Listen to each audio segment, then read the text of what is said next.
Kashmir used to be a dazzling bastion of Shaivism and Vaishnavism, so how did it become one of South Asia's few Muslim-majority regions? Throughout the 20th century, fundamentalists provided many simplistic answers to this question, using it for their own devastating political ends. But the reality is murkier than we might expect, involving Sanskrit-speaking Turk Sultans who claim to be avatars of Vishnu, fanatical Brahmin converts to Islam, and idol-destroying Sufi saints.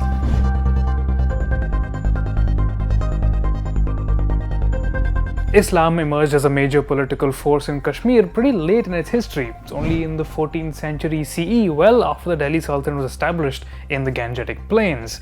Before this point, Kashmir is often imagined as a utopia. After all, some of the medieval period's most influential aestheticians and literateurs lived in Kashmir, and it was a vibrant center of Shaivism, Vaishnavism, and Buddhism. But there was more going on, and we can't understand the rise of Islam without it. One of our main historical sources is a text called the Rajatarangini, the River of Kings, by the 12th century chronicler Kalhana. The Rajatarangini is often seen as an objective source, but Kalhana often injected his own moral meditations on the ills of his times. The picture that he paints is of a state in frequent crisis, suffering famine and injustice, according to him, because of the greed and impiety of kings, ministers, and nobles. The worst example of this impiety was unabashed temple looting, especially by the king Harsha. Since Kalhana was a Brahmin, Harsha's temple sacking directly attacked his kin networks, so he angrily accused the king, who was a Shaivite, of incest and even of having an officer for looting temples. But there was more going on. Kalhana also writes that Damara, Lavanya, and Tantrin aristocrat clans refused to pay taxes, installed puppet rulers, and raided villages. Harsha's temple loot was used to equip and maintain a powerful army, which the king used to crush these unruly aristocrats.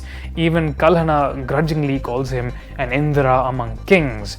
The fall of great temples and mathas was a symptom of elite political breakdown, not the cause as Kalhana thought. All this allows us to get at some crucial historical points. First, medieval chroniclers lied and had their own biases, which led them to misdiagnose problems. Second, Kashmiri royals didn't care about looting temples that they hadn't personally set up. It was wealth for the taking, which they needed for their own projects. Compare this to the situation in South India, which we talked about in this video here. And finally, vicious court politics led to serious consequences for commoners: famines, loss of harvest, raiding, and kidnapping.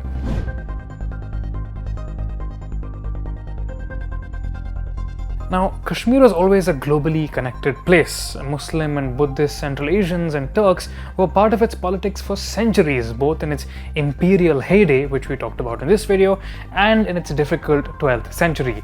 Turk craftsmen were present in Srinagar and were part of Kashmiri military labor markets. There's even evidence that King Harsha copied Turk courtly fashions, which Kalhana describes as dress fit for a king in this verse. Unlike in North India though, Muslim kingship in Kashmir didn't arrive with Turk conquerors.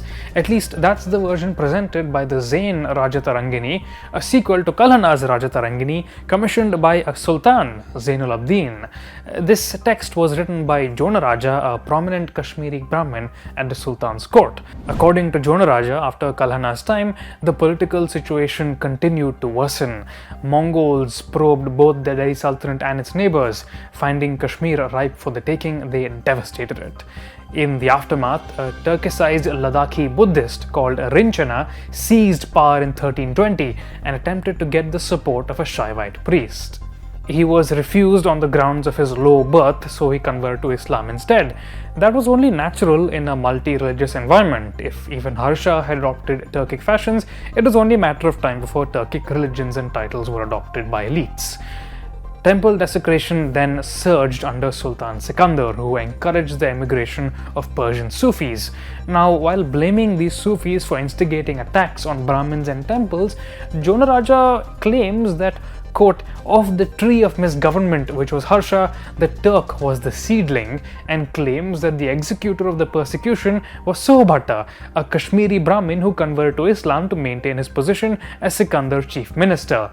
A few decades later, Jonaraja's patron Zainul-Abdin was instead a great patron of Brahmins, and Jonaraja and his disciples practically fell over themselves to declare the Sultan an avatar of Vishnu and boast of how he listened to them explain ancient Sanskrit epics such as the Gita Govinda and the Yoga Vasishtha. So, what are we to make of all of this? A popular claim nowadays is that Hindu kings destroyed temples differently from Muslim kings. But here, the desecrations of a Kashmiri Hindu king, Harsha, are explicitly compared to those of the Kashmiri Muslim king, Sikandar. And just a few verses later, when a Kashmiri Muslim king patronizes Brahmins, he is declared an avatar of Vishnu. What we're seeing isn't a uniform policy where sultans woke up in the morning and ordered temple destruction for breakfast. Instead, we're seeing the struggle of court factions across centuries as interpreted by Brahmin chroniclers with their own points of view.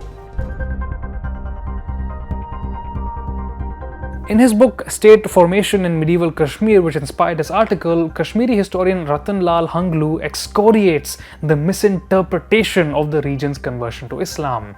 Quote, "The historical memory of this phenomenon didn't base itself on empirical evidence, but was largely shaped by popular expectation, the mediator's perception, emotion, and prejudice. It has resulted in historical memory gaining legitimacy over the actual historical reality." Kashmiris have suffered unspeakably in the 20th century and after, and I don't claim that the medieval past offers any sort of justification for it. In fact, it's the opposite. Medieval sources are always biased and we always misinterpret them to suit us. The fact is that Kashmir's Rajataranginis were not written for us, but for medieval audiences who were familiar with the author's politics. Jonaraja was a Brahmin employed by a Sanskrit-speaking sultan. He had every reason to exaggerate previous sultans' persecutions of Brahmins to make his employer seem better in comparison.